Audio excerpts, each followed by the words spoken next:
Howdy! My name is Shannon Barbeau. Today I'm going to discuss the importance and relevance of eating disorders, the impact of eating disorders in terms of long-term effects on youth, and strategies for intervention and prevention.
This video shows the kind of editing that goes into modeling. These are models young people look up to and strive to be. These are the models that our youth compare themselves to, and they're not even real. This video shows the kind of editing that goes into modeling. These are models young people look up to and strive to be. These are the models that our youth compare themselves to, and they're not even real. It's not surprising that eating disorders are so prevalent when this is what we are feeding our youth. Companies and advertisements promise fulfillment from eating unhealthy food, but also pressure viewers to be ultra-thin and unrealistically fit. The top picture, for example, shows a very thin model indulging in a very unhealthy food choice. This is an actual advertisement used for a fast food chain. Young people are being fed contradictions. They are being told to look model thin, but indulge in unhealthy food choices. Girls who are exposed to television shows portraying actors with that quote-unquote perfect body are more likely to experience symptoms of an eating disorder. The bottom picture shows an example of today's standard of beauty. These women are very underweight. This idolized body is only possessed by 5% of American women. Girls as young as age 6 express concerns about their body, weight, and shape. 40 to 60% of school-age girls are concerned about their weight and becoming too fat. 25 million people in the US and 70 million people worldwide suffer from eating disorders.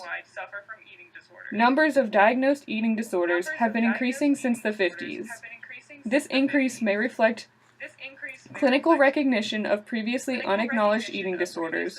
For example, men's eating disorders and binge eating disorders are now recognized while they were not in the past. This may also be due to the changing standard of beauty from the 1950s compared to now.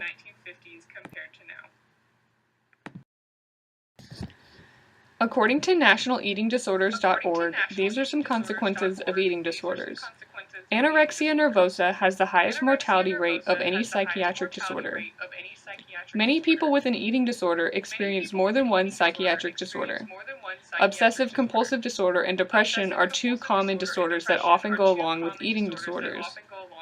Those diagnosed with an eating disorder are 4 times more likely to be diagnosed with an alcohol or substance abuse disorder compared to the general population. Eating disorders also affect the quality of life. Relationships suffer, financial issues can arise, and productivity struggles are a result. Many people go untreated. Symptoms are often not recognized and individuals do not seek out help. Research is also very underfunded. Compared to Alzheimer's disease getting about $88 per individual towards research, eating disorders receive about 93 cents per affected individual for research. Eating disorders affect people of all ages, genders, and ethnicities. Who is affected by eating disorders? Everyone can be affected. Any gender, age, and ethnicity is at risk.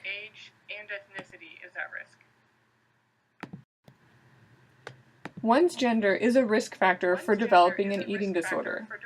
Eating disorders can affect both genders, but being female puts one at a higher risk for developing one.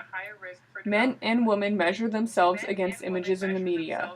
There is pressure for men to be very muscular and fit, and for women to be very thin. It is estimated that over half of teenage girls and one-third of teenage boys use unhealthy methods to control their weight. Eating disorders are underreported because of non-disclosure, lack of recognition of the disorder, or diagnosis of other psychiatric disorders masking this disease. Age is another risk factor. Adolescents are at a higher risk than other age groups for developing an eating disorder, but eating disorders can affect younger and older people. Ages 14 to 18 are the most frequent period for the emergence of anorexia and bulimia. Race and ethnicity. Historically, eating disorders are associated with upper middle class white female populations. However, there's increasing prevalence in minority groups.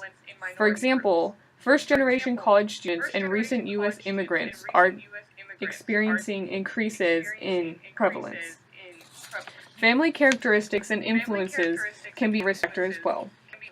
Families of eating disordered individuals have a higher rate of affective disorders, alcoholism, and maladaptive family relationships. Women with eating disorders have been found to have higher rates of childhood separation anxiety and insecure attachment in adulthood. Parental commentary on a child's weight based on appearance is likely to influence self-image and potentially increase the risk for restrictive food intake or other disordered eating patterns.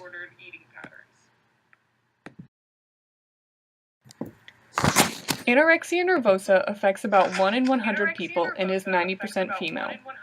Anorexia is characterized by the person's extreme drive for thinness, fear of becoming fat, perfectionist tendencies, and low self-esteem. The diagnostic criteria includes refusal to maintain body weight at or above a minimally normal weight for age and height, intense fear of gaining weight or becoming fat even though one is underweight, and denial of the seriousness of the current low body weight. Two types of anorexia are the restricting type, which is the affected does not engage binge eating or purging, and the binge eating or purging type. This person has engaged in binge eating and purging behavior. Symptoms of anorexia include preoccupation with food, focusing on fat, carbohydrate, and caloric count of food, dieting or exercising more than usual, and eventually becoming more and more restrictive and obsessive, removing oneself from social dining situations, concealing one's body and reducing time with friends. Cognitive functions begin to dull, decision-making becomes difficult, and food control is obsessive.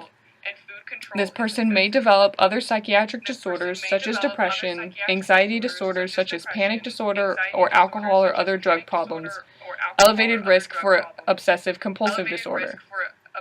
There are many theories about anorexia and why it develops. These theories can help us create a prevention and intervention strategy. Some theories are anorexia offense against maturation. Anorexia is an adaptive tool used to combat great anxiety about developmental crisis. Anorexia is caused by a lack of attachment developed in early childhood. Anorexic individuals are just striving for perfection. The learning theory in anorexia is related to the socio-cultural explanation that initial weight loss is met with praise and positive reinforcement. As the anorexic becomes emaciated, the initial positive reinforcement received from others turns into concern that may be positively reinforcing as well.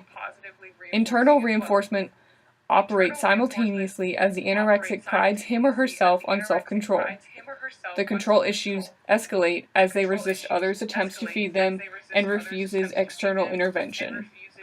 Negative reinforcement maintains the pattern as the fear of food and fat provides the incentive for avoiding food.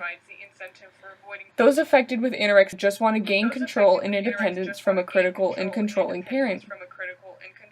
Those affected have a biological or genetic predisposition to developing anorexia. While it's not clear which theory is responsible, it is widely agreed upon that a combination of these contribute to the development in anorexia.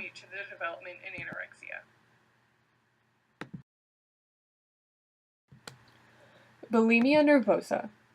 The prevalence is unknown because most do not seek treatment. Bulimia nervosa is characterized by cyclical periods of binge eating followed by purging behavior. Purging behavior is vomiting, laxative use, diuretic use, or excessive exercising. Different from what someone thinks of when they think of a typical eating disorder is binge eating disorder. Binge eating disorder is binge eating without purging. Those affected by binge eating disorder struggle with obesity. According to bulimia.com, these are the long-term effects on youth. Relapses in eating disorders are very common. There are long-term negative effects on body organs. Those affected can influence future children in a negative way. Children feed off of their parents' insecurities.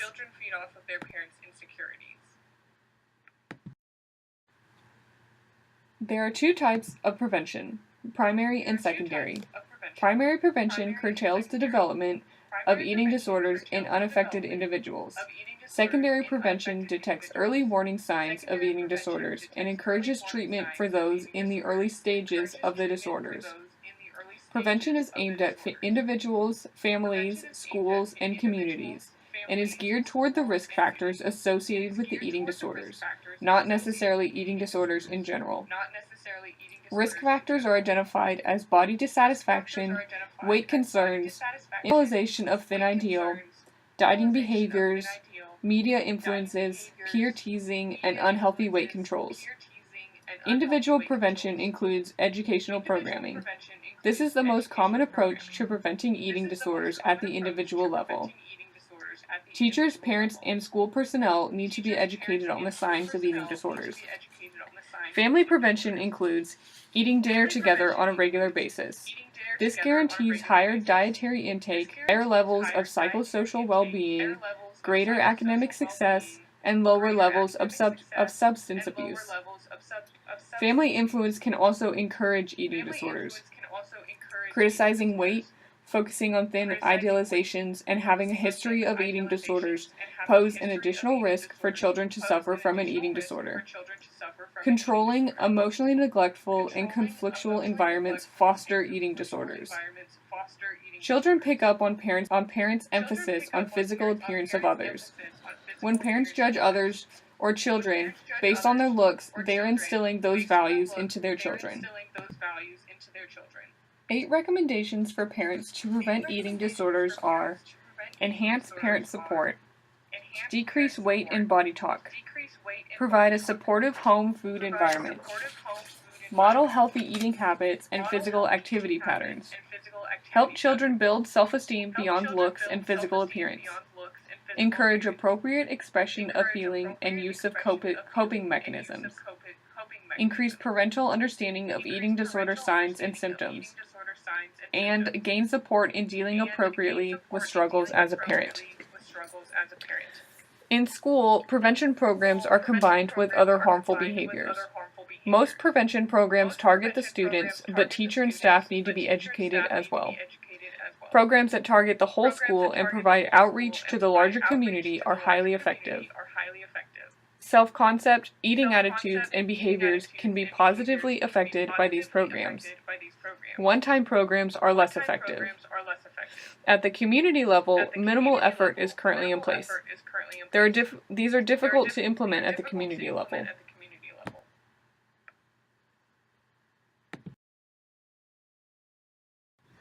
Prevention is a challenge. The majority of research has been on intervention and treatment of disorders rather than the prevention.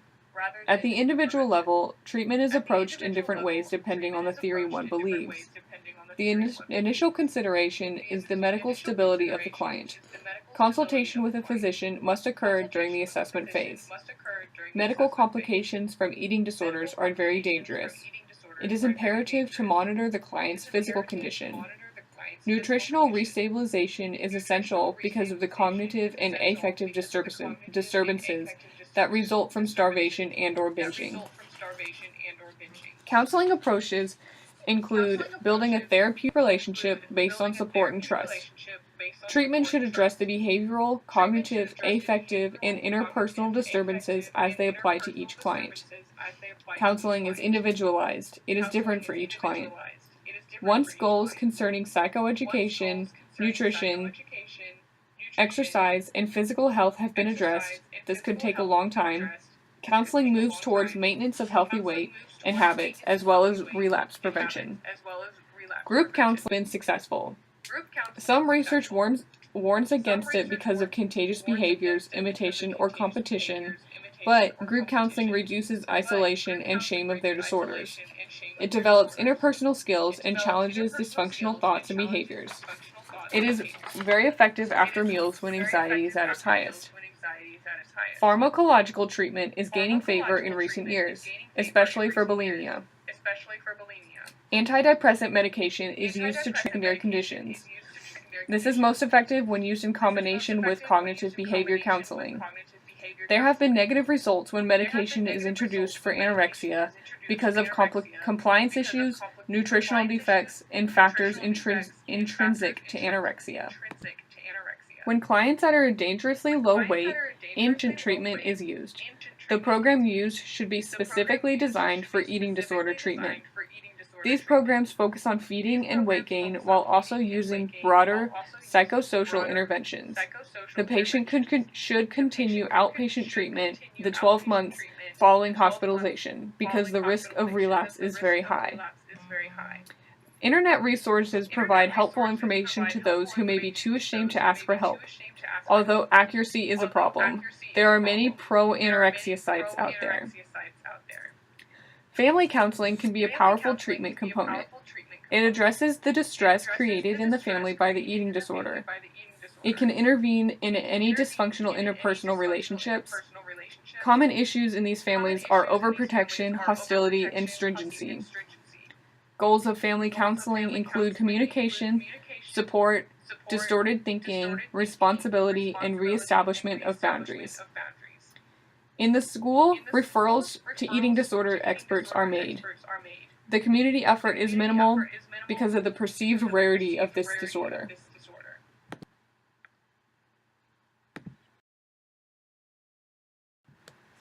While doing research, I happened upon Dove's Self-Esteem Project. This project encourages the next generation of women to grow up with confidence about the way they look. They have reached 17 million people. This delivers self-esteem education to young people ages 8 to 17 through lessons in school, workshops for youth groups, and online resources for parents. This could be helpful in preventing eating disorders. I recommend going to Dove's YouTube channel to see some of their videos.